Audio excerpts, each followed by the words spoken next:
Hello বন্ধুরা, কেমন আছেন? আশা করি ভালো আছেন। আজ একটা আপনাদের লেখা পাঠ করে শোনাচ্ছি, আশা করি ভালো লাগবে। সর্বসাধনা শেষে শ্রীরামকৃষ্ণ এই সময় সর্বদা ভাবমুখে থাকিতেন। দিনরাত্রি অধিকাংশই ঈশ্বরীয় ভাব ও প্রসঙ্গে কাটিয়া যাইত।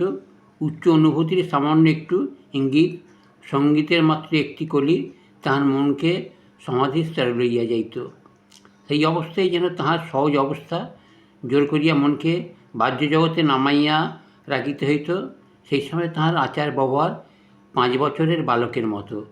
খাওয়াইয়া দিলে খান, কাপড় পরাইয়া দিলে পরেন, কোনো কিছু প্রশ্ন জাগিলে মন্দিরে মাকে গিয়ে জিজ্ঞাসা করেন। ভাগিনেয় হৃদয় কালীঘরে পূজার সহিত মামারও দেখাশোনা করিত। শারদামণি দক্ষিণেশ্বরে আসিলে শ্রীরামকৃষ্ণ তাহাকে সাদরে বরণ করিয়া লইলেন, আর শারদামণিও মন প্রাণ দিয়া স্বামীর সেবা করিতে লাগিলেন। সারাদিন নহবতে থাকিয়া কাজকর্ম করিয়া শ্রীরামকৃষ্ণের ইচ্ছানুসারে তাঁর শয্যায় তিনি শয়ন করিতে আসিতেন। এক চন্দ্রালোকিত রজনীতে পার্শ্বে সুপ্তা ধর্মপত্নীর প্রতি চাহিয়া শ্রীরামকৃষ্ণ তাঁর সাধন মার্জিত মনকে সম্বোধন করিয়া বলিতেন, মন ইহারই নাম স্ত্রী শরীর, উহা গ্রহণ করিলে দেহের আনন্দে আবদ্ধ থাকিতে হয়, সচ্চিদানন্দ লাভ করা যায় না। ভাবের ঘরে চুরি করিও না, সত্য বলো কোনটি চাও।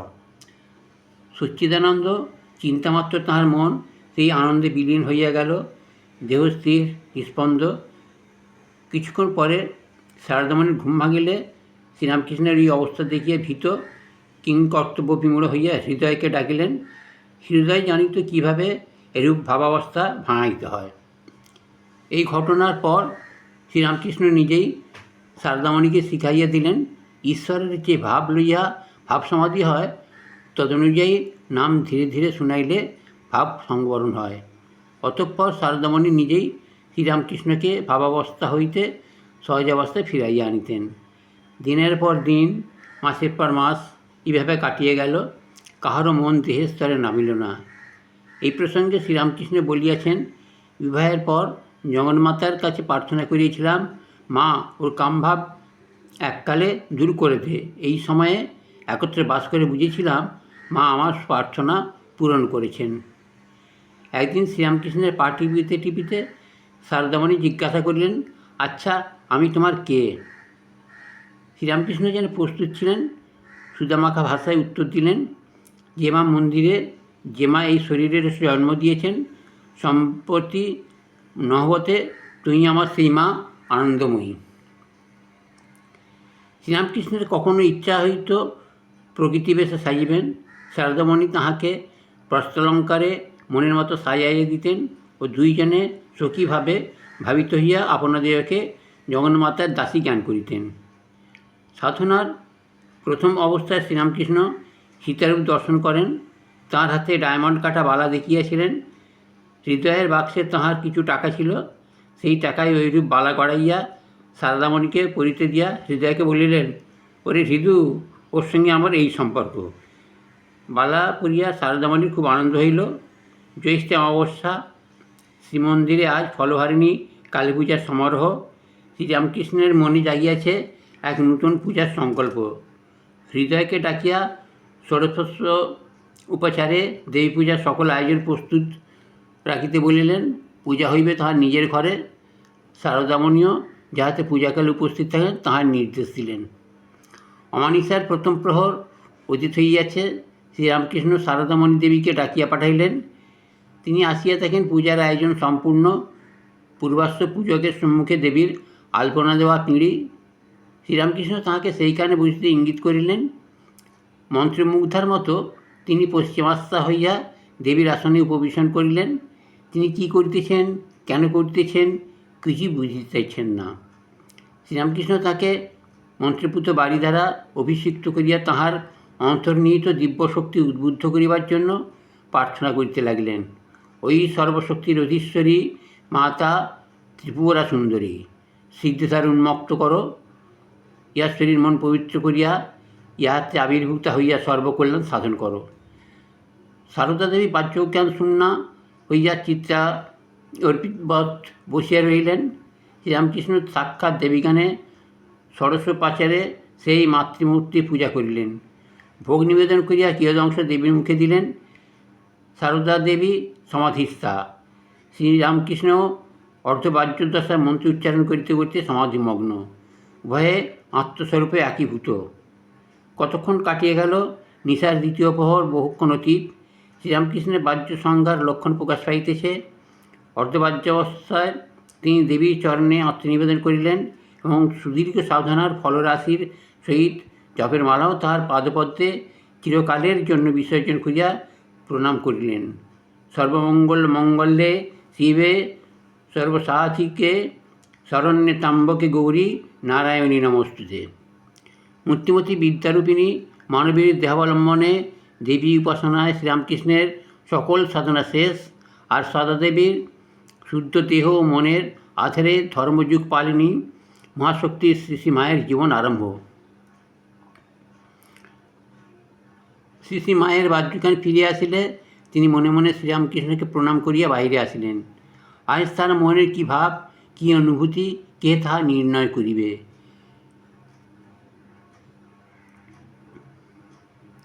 এই মহাপূজার পরও 5-6 মাস শ্রী শ্রী মা সারাদিন নহবতে থাকিয়া কাজকর্ম করিয়া সমাপান্তে রাত্রে শ্রীরামকৃষ্ণের শয্যাপার্শ্বে শয়ন করিতে আসিতেছেন। শ্রীরামকৃষ্ণ তাহার আধ্যাত্মিক রাজ্যের সাধন ভোজনের কত কথা বলিতেন। শ্রী শ্রী মাও উহা তন্মনস্ক হইয়া শুনিতেন। ওই সকল প্রসঙ্গ করিতে করিতে শ্রীরামকৃষ্ণের মন তদনুযায়ী উচ্চভূমিতে চলিয়া গিয়া সমাধিমগ্ন হইলে শ্রী শ্রী মা পূর্ব শিক্ষা অনুযায়ী দেবদেবীর নাম শুনে তাহার সমাধি ভাঙাইতেন। এইভাবে চলিয়াছে। একদিন শ্রীরামকৃষ্ণ লক্ষ্য করিলেন রাত্রে প্রায় সারাক্ষণই শ্রী শ্রী মাকে সচকিত থাকিতে হয়। তিনি মোটেই ঘুমাইতে পারেন না। অতঃপর শ্রীরামকৃষ্ণেরই নির্দেশে শ্রী শ্রী মা নহবতে বিশ্রাম করিতে যাইতেন। নহবতে নিচের তলার ছোট ঘরখানিতে সারাদিন কাটাইতে শ্রী শ্রী মায়ের খুবই কষ্ট হইত। শরীরও ভালো থাকিত না। লজ্জাশীলা দেবী দিনের আলোয় বাহির হইতেন না। বহুদিন পর্যন্ত মন্দিরের কর্মচারীরাও জানিত না যে চন্দ্রাদেবী ছাড়া ওখানে আর কেউ থাকেন।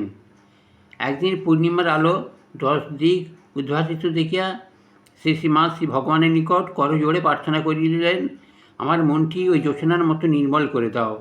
আবার গঙ্গা জলে চন্দ্র প্রতিবিম্ব দেখিয়া কাঁদিয়া কাঁদিয়া বলিতেন, চাঁদেও কলঙ্ক আছে, আমার যেন কোনো দাগ না থাকে।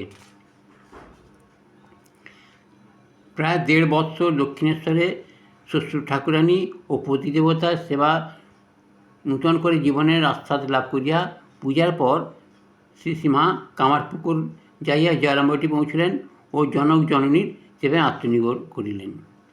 বহুদিন পরে স্বামীর নিকট হইতে প্রত্যাগতা কন্যাকে কাছে পাইয়া শ্যামাসুন্দরী খুবই আনন্দিত হইলেন, কিন্তু মাঝে মাঝে দুঃখ করিয়া বলিতেন, আহা, মেয়েটার কি কপাল, এত বড়টি হলো এখনও মা ডাক শুনিল না। শ্রীরামকৃষ্ণ এই কথা শুনিয়া পরে বলিয়াছিলেন, ও এত মা ডাক শুনিবে যে তার জালে অস্থির হয়ে উঠবে। সুখে দুঃখে আরও কয়েকটি মাস কাটিয়া গেল। শ্যামাসুন্দরীর সংসারে এক বিষম বিপদ উৎপন্ন হল। দরিদ্র পরিবারটিকে অকুল সাগরে ভাসাইয়া রামচন্দ্র পরলোক গমন করিলেন। মাতা ও কন্যা একযোগে কত কাঁদিলেন, কিন্তু নিষ্ঠুর সংসারে শোক করিবার অবসর নাই। এতগুলো ছেলে মেয়ে ইহাদের দেখিবে, কে ইহাদের মুখে অন্ন যোগাইবে? দারিদ্র তাহার কারাল মূর্তিতে শান্তির কুটিরখানি ছাইয়া ফেলিল। শ্যামাসুন্দরীর শরীর বেশ সবল ছিল। তিনি সংসারের সকল দায়িত্ব মাথা পাতিয়া লইলেন। শ্রী শ্রী মাও এই চরম বিপদের দিনে শান্ত সাহসে তাঁর পাশে দাঁড়াইয়া জননীর পরিশ্রম যথাসম্ভব লাঘব করিবার চেষ্টা করিতেন। জমিজমা হইতে যে সামান্য আয় হইত, দেখাশোনার অভাবে তাহার হ্রাস পাইতে লাগিল। ছেলেগুলি ছোট, তাহাদের কিছু করিবার বয়স হয় নাই। উপায়ান্তর না দেখিয়া শ্যামাসুন্দরী প্রতিবেশীদের ধান ভানার কাজ লইলেন। শ্রী শ্রী মাও তাঁকে সাহায্য করিতেন। তদুপরি ভাই বোনগুলির দেখাশোনা করিয়া এবং সরলা বিপন্না জননীকে সময়োপযোগী পরামর্শ দিয়া তিনি এই বিপদ কাটাইয়া উঠিতে তাঁকে যথেষ্ট সহায়তা করেন। বন্ধুরা, আজ এই পর্যন্তই থাক। পরে অন্য একদিন অন্য পরিচ্ছেদ পড়া হবে। নমস্কার।